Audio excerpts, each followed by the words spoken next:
اور جہاں پاکستان تحریک انصاف پارلیمنٹیرینز کی بنیاد ڈالی گئی، وہاں پہ جو 57 لوگ تھے وہ سارے کے سارے جو تھے وہ الیکٹیکیبلز تھے. وہ لوگ جو وزراء رہے ہیں، ایم پی ایز رہے ہیں، ایم این ایز رہے ہیں، وہ 57 لوگ انہوں نے 57 لوگ جو بلائے تھے، اس میں سابق ایک وزیر اعلیٰ بھی، ایک تو یہ خود ہیں، باقی جو لوگ تھے انتہائی اہم، اور ایک سابق وزیر اعلیٰ بھی جو تھے ان کا بیٹا بہت بڑی پولیٹیکل فگر ہے، وہ بھی میٹنگ میں موجود تھے، ابراہیم خٹک. تو مطلب آج کا جو دن تھا اس نے بتا دیا کہ خیبر پختونخوا میں سیاست تبدیل ہونے والی ہے. خیبر پختونخوا کے لوگوں کا مزاج رہا ہے کہ انہوں نے کبھی بھی کسی پارٹی کو ریپیٹ نہیں کیا. مطلب جو پارٹی ایک دفعہ برسر اقتدار آئی ہے اگلی دفعہ وہ نہیں ہوتی، اچھا اسے وقفہ دیتے تھے، وہ یہ ان کی روٹین تھی. لیکن عمران خان صاحب کی دفعہ انہوں نے اپنے پیرامیٹر تبدیل کر دیے، کیونکہ عمران خان نے بڑے بڑے لوگ جیسے پرویز خٹک جیسے لوگ عمران خان کے ساتھ شامل تھے. یہی وجہ ہے کہ عمران خان متواتر 2 دفعہ حکومت بنانے میں کامیاب ہو گئے. حالانکہ یہ خیبر پختونخوا کی روایت نہیں ہے کہ لگاتار 2 دفعہ کسی کو حکومت بنانے دی جائے. تو اب پرویز خٹک جو ہیں انہوں نے داغ بھی ڈالی ہے، تو یہ بڑی ٹائمنگ ہے اس کی. اس میں بڑی امپورٹنٹ جو بات ہے وہ یہ ہے کہ عمران خان صاحب کو ایک دفعہ رک کے یہ سوچنا پڑے گا کہ اب تک جتنے بھی لوگ ان سے الگ ہوئے ہیں، وہ پرویز خٹک ہوں، وہ فواد چودھری ہوں، وہ جو بھی ہوں، اسد عمر جیسے لوگ، ایون شاہ محمود قریشی لوگ، ابھی شاہ محمود قریشی نے ان سے علیحدگی کا اعلان نہیں کیا، لیکن جتنے بھی لوگ ہیں وہ 9 مئی کے واقعات کو کنڈم کر رہے ہیں اور وہ سارے کا سارا ملبہ خان صاحب پہ ڈال رہے ہیں.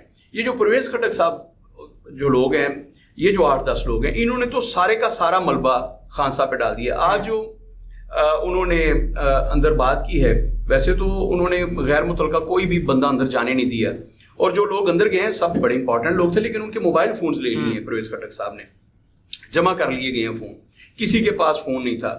جو فوٹیج ویڈیوز وغیرہ جو بھی جاری ہوں گی، وہ جو پرویز خٹک چاہیں گے وہی اس کی فوٹیج اور وہی اعلامیہ جاری ہوگا. باہر کیا پرویز خٹک صاحب نے پارٹی کا اعلان کر دیا ہے، اور انہوں نے جو لوگ لیے ہیں وہ اپنے اپنے حلقوں کے بڑے بااثر لوگ ہیں. وہ ایسے لوگ ہیں کہ کسی بھی پارٹی کے ٹکٹ پہ وہ منتخب ہو سکتے ہیں. اب نام وہی رہے گا پاکستان تحریک انصاف، لیکن اس کے آگے پارلیمنٹیرینز ہیں. اب وہ جو آئیں گے الیکشن کمیشن میں اور درخواست دیں گے اور وہ کہیں گے کہ جی اصل میں تو ہم لوگ ہیں.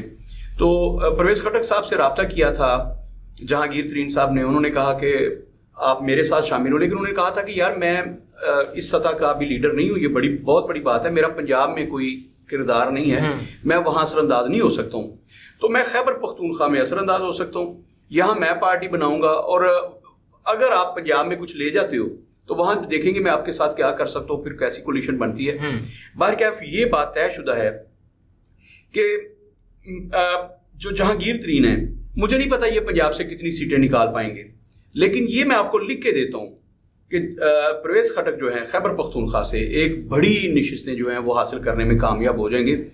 یہ تو پکی بات ہے کہ کوئی بھی پارٹی اکیلے حکومت بنانے کے قابل نہیں ہوگی، نہ وفاق میں، نہ کسی ایک صوبے میں، ایون پنجاب میں بھی. جی یہاں پہ جہاں جتنی بھی حکومتیں بنی ہیں ساری کولیشن گورنمنٹس بنی ہیں، ساری اتحادی حکومتیں بنی ہیں، لیکن خیبر پختونخوا میں پرویز خٹک کے کردار کو آپ نظر انداز نہیں کر پائیں گے. یہ میری بات آج لکھ لیں. میں واضح کر دوں کہ جہانگیر ترین کا تیارہ اپنی طرف، وہ بڑے بھاگ دوڑ والے بندے ہیں، بڑے متحرک ہیں. عمران خان کی پارٹی کو وہ راتوں رات پتہ نہیں کہاں لے گئے تھے، وہ دور دور سے بندے گھیر کے لاتے تھے اپنے جہاز میں بٹھا کے، وہ ساری باتیں اپنی طرف. لیکن پرویز خٹک خیبر پختونخوا میں ایک بڑی پولیٹیکل پارٹی بنانے میں کامیاب ہو جائیں گے. آج ہو گئے ہیں، وہ زیادہ نشستیں نکالنے میں کامیاب ہو جائیں گے. وہاں مولانا فضل الرحمان نشستیں نکالیں گے مسلم لیگ. اور میں اگلا آپ کو بتا دیتا ہوں کہ وہاں پہ اب مجھے لگ رہا ہے کہ مسلم لیگ نون اور اس کے اتحادی جو ہیں خیبر پختونخوا میں اگلی حکومت بنانے میں کامیاب ہو جائیں گے. پرویز خٹک جو ہیں یہ پیپلز پارٹی کی طرف نہیں جائیں گے. مولانا فضل الرحمان، پرویز خٹک اور نواز شریف مل کے خیبر پختونخوا میں حکومت بنائیں گے. پنجاب میں دیکھتے ہیں کہ مسلم لیگ نون کس کس ہے. لیکن جو میں نے آپ کو بتایا کہ عرب سے جو فون آیا ہے، جن لوگوں نے ہمارے یہاں کے جو قانون ساز اور فیصلہ ساز قوتیں ہیں ان کو یہ کہا ہے کہ آپ نے ایسی کوشش کریں کہ اگلی دفعہ کولیشن حکومت بنے. مسلم لیگ نون، آصف علی زرداری اور مولانا فضل الرحمان وغیرہ سارے مل کے ایک حکومت بنائے وفاق میں. اس کے ہم ہی ہیں جناب آصف علی زرداری. آصف علی زرداری واحد بندے ہیں جنہوں نے 1 سیکنڈ سے پہلے اس بات کو مان لینا. آپ کو یاد ہوگا 2007 میں جب محترمہ بینظیر بھٹو کی کیجویلٹی ہو جاتی ہے، ان کی شہادت ہو جاتی ہے، اس کے بعد آصف علی زرداری صاحب کو حکومت بنانے کا موقع ملا. تو انہوں نے فوری طور پر میاں نواز شریف صاحب کو، یہ پاکستان کی تاریخ میں پہلی دفعہ تھا کہ دو مطلب ایسی جماعتیں جو آپس میں حریف رہی ہوں، جو معتم مقابل ہوں، ایک دوسرے کے مقابلے میں بڑی اگریشن کے ساتھ الیکشن لڑا ہو، ڈنڈا سوٹا کیا ہو، تو وہ لوگ حکومت بنانے میں جب آئیں تو اب ظاہر ہے میاں نواز شریف صاحب اپوزیشن میں جا رہے تھے اور آصف علی زرداری صاحب حکومت بنا رہے تھے. تو آصف علی زرداری صاحب نے میاں صاحب سے کہا کہ آپ 15 لوگ اپنے دیں، ہم نے انہیں مل کے آپ کے ساتھ حکومت بنانی ہے اور ان کو وفاقی وزیر بنانا ہے. لیکن میاں صاحب اڑ گئے تھے ایک بات پہ. انہوں نے کہا تھا کہ آپ بحال کریں عدلیہ کو. اس وقت عدلیہ کو معطل کر دیا تھا پرویز مشرف نے، اور افتخار محمد چودھری جو تھے ان کو، افتخار چودھری صاحب جو تھے وہ گھر بیٹھے تھے چیف جسٹس آف پاکستان. تو نواز شریف کہتے تھے کہ انہیں بحال کیا جائے. تو آصف علی زرداری صاحب نے پہلے وعدہ کیا تھا، پھر جب حکومت بن گئی ان کی کولیشن میں، میاں صاحب نے اپنے بندے بھی دے دیے، تو آصف علی زرداری صاحب نے پھر بوربن میں، پی سی بوربن میں ایک تقریر کرتے ہوئے کہا تھا کہ میں نے کوئی دال اور چینی کا ریٹ کاٹ کے نہیں دے دیا تھا میاں صاحب آپ کو، یہ ایک سیاسی وعدہ تھا آپ کے ساتھ، میں نہیں بنا رہا. تو میں نے کوئی جو وعدہ کیا تھا وہ دال چینی کی رسید نہیں میں نے کاٹ دی تھی، سودا طے کر کے آپ کے ساتھ، ریٹ طے کر کے، تو میں نہیں بحال کرنے جا. تو پھر میاں صاحب نے اس کولیشن سے اپنے وزراء کو واپس بلا لیا تھا. باہر کیا اگلی جو حکومت بن رہی ہے، ایک تو یہ شنید ہے کہ سعودی عرب اور متحدہ عرب امارات اس میں بڑا کلیدی کردار ادا کر رہا ہے. وہ چاہتے ہیں کہ میاں نواز شریف جو ہیں وہ حکومت میں ہیں، وزیر اعظم نواز شریف ہوں، جبکہ آصف علی زرداری اپنے بیٹے کے لیے تگدو کر رہے ہیں. تو اب جو بھی فارمولہ طے پائے، اور میاں نواز شریف صاحب نے جب یہ کہا ہے نا کہ میں اگلی دفعہ وزیر اعظم کا امیدوار نہیں ہوں، تو یہ بھی ممکن ہے کہ میاں نواز شریف صاحب صدر پاکستان ہوں اور بلاول بھٹو زرداری جو ہیں وہ وزیر اعظم ہوں. ایسا بھی فارمولہ طے پا سکتا ہے، یا بہت سارا قریب کیا جا چکا ہے. میں نے بتایا کہ انٹرنیشنل جو قوتیں ہیں وہ اس میں اب انوالو ہو گئی ہیں پاکستان کی سیاست میں اور حکومت سازی کے فیصلوں میں. وہ یہ کوشش کر رہے ہیں کہ ایسی حکومت بنے. تو آج یہ بریکنگ نیوز سمجھ لیں، ادریس ناز ایکسکلوسیو سمجھ لیں آپ کے ناز برداریاں میں، کہ اگلی جو حکومت بن رہی ہے اس میں ممکن ہے میاں نواز شریف جو ہیں وہ صدر آ جائیں اور بلاول بھٹو زرداری جو ہیں وہ وزیر اعظم ہوں. اسی طرح بڑے جو عہدے ہیں، مثال کے طور پر وزیر خارجہ جو ہے وہ مولانا فضل الرحمان کی پارٹی سے لے لیا جائے، مسلم لیگ نون کا سینیٹر جناب یاز صادق کو بنا دیا جائے، اس کا اسپیکر قومی اسمبلی وغیرہ وغیرہ. تو ایسا کر کے کچھ اگلی دفعہ ہو سکتا ہے. اور اس میں سب سے امپورٹنٹ بات، جیسے میں نے آپ کو کہا کہ ایک فیصلہ ہوا ہے ابھی تک کا، جو رات کی بات آپ کو بتا رہا ہوں، کہ گوہر اعجاز ہیں، ان کا نام لیا جا رہا ہے کیئر ٹیکر کے طور پر، کہ گوہر اعجاز کو کیئر ٹیکر لے لیا جائے. تو میں آپ کو ایک بات، اللہ کرے کہ یہ بات جو میں کر رہا ہوں یہ ایک مفروضہ ہی ثابت ہو. اگر گوہر اعجاز آ جاتے ہیں نا کیئر ٹیکر وزیر اعظم کے طور پر، نگران وزیر اعظم، اور گوہر اعجاز آتے ہیں، تو یاد رکھیے گا پھر الیکشن 2023 میں نہیں ہوں گے، پھر الیکشن 2024 میں ہوں گے. 2024 میں جنوری فروری مارچ میں ہوتے ہیں یا اکتوبر 2024 میں ہوتے ہیں، پھر اس پہ بحث نہیں ہے. لیکن یہ میں آپ کو پھر ابھی سے میرا تجزیہ ہے، میں کوئی نجومی تو نہیں اسے پیشگوئی کہوں کہ میں پیشگوئی کرنے جا رہا ہوں، یہ میرا پولیٹیکل انالیسز ہے. اگر گوہر اعجاز آتے ہیں کیئر ٹیکر، تو ان کو جو مینڈیٹ دے کے بھیجا جا رہا ہے، جو ان کو کہا جا رہا ہے کہ آپ نے یہ جا کے کرنا ہے، وہ ایک لمبا ایجنڈا ہے، وہ اتنی جلدی طے ہونے والا نہیں ہے. اس میں آپ کو تھوڑا سا بتا دوں کہ جناب عمران خان صاحب کو حتمی طور پر سزا دلوانا اور ہمیشہ کے لیے سیاست سے ناک آؤٹ کرنا، یہ ان کے ٹاپ ایجنڈے میں شامل ہے.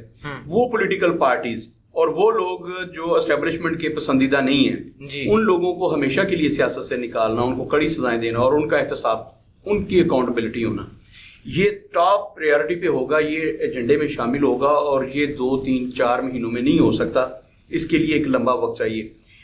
بار بار میں کہہ رہا تھا، میں نے 1 سال پہلے کہا تھا کہ عمران خان کے کردار کو، سیاسی کردار کو، آج بھی جو لوگ ناز برداریاں پروگرام میں جائیں گے، جو ٹاپ ریٹنگ پہ پروگرام پڑا ہے وہ یہی ہے کہ عمران خان کے سیاسی کردار کو محدود کرنے کا فیصلہ کر لیں. اس وقت کوئی بات سننے کو تیار نہیں تھا، ماننے کو تیار نہیں تھا، کیونکہ عمران خان بہت پاپولر تھے.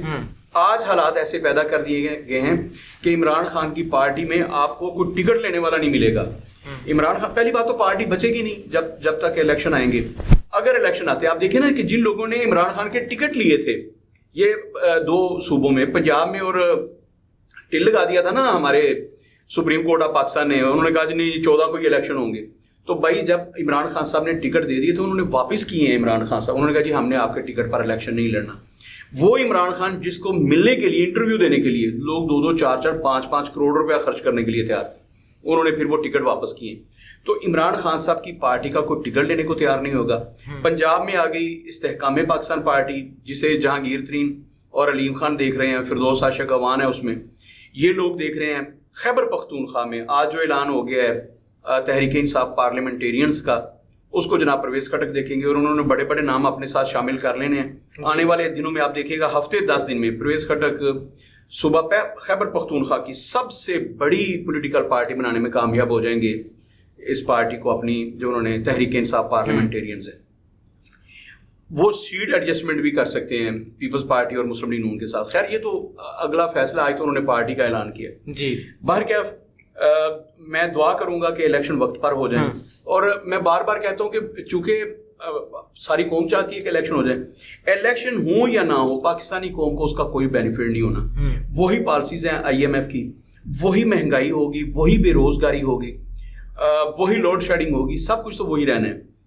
پتہ نہیں الیکشن ہونے کے بعد کیا فائدہ پہنچنا ہے. کیئر ٹیکر اب پنجاب میں وہ دیکھیں بیٹھے ہیں جناب محسن نقوی صاحب, تو جو شہباز شریف صاحب پنجاب میں کیا کرتے تھے وہی محسن نقوی کر رہے ہیں. انہوں نے بھی یوں سمجھ لیں کہ صرف یہ ہے کہ انہوں نے شہباز شریف کی طرح لمبے بوٹ نہیں پہنے, وہ بھی چھتری تان کے نکلے ہوتے ہیں سڑکوں پہ.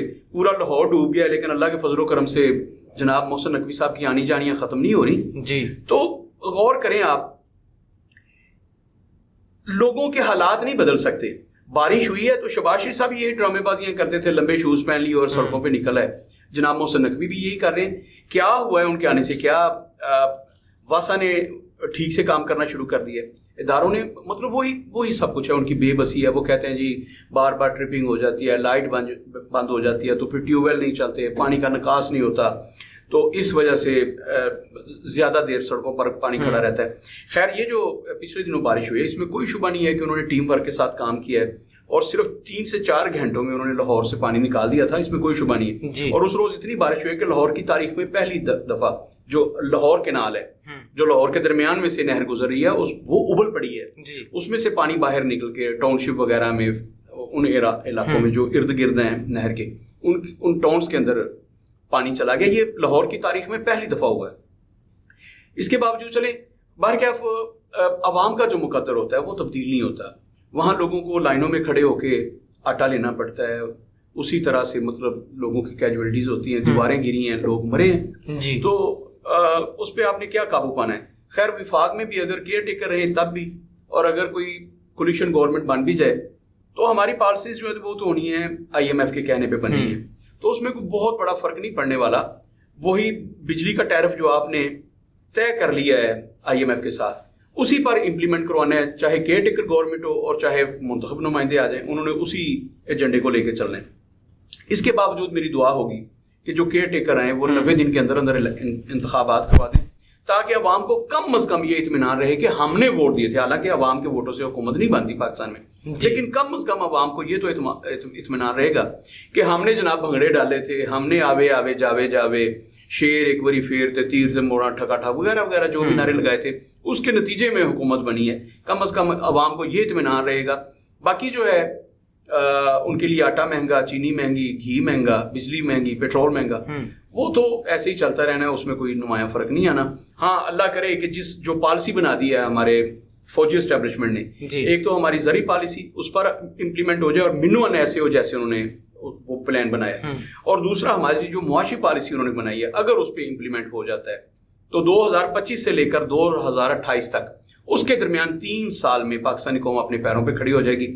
IMF سے ہم رفتہ رفتہ نجات حاصل کر لیں گے, اور اس میں کسی بھی پولیٹیکل پارٹی کا کوئی بڑا رول نہیں ہے. یہ میں آپ کو لکھ کے دے دوں. اگر آپ کہیں کہ اس میں عمران خان کا, یاسر علی زرداری یا شہباز شریف کا رول ہے, کوئی ان کا رول نہیں ہے جی. اگر ایسا ہو جاتا ہے تو اس پالیسی کی وجہ سے ہونا ہے جو ہماری اسٹیبلشمنٹ نے دی ہے.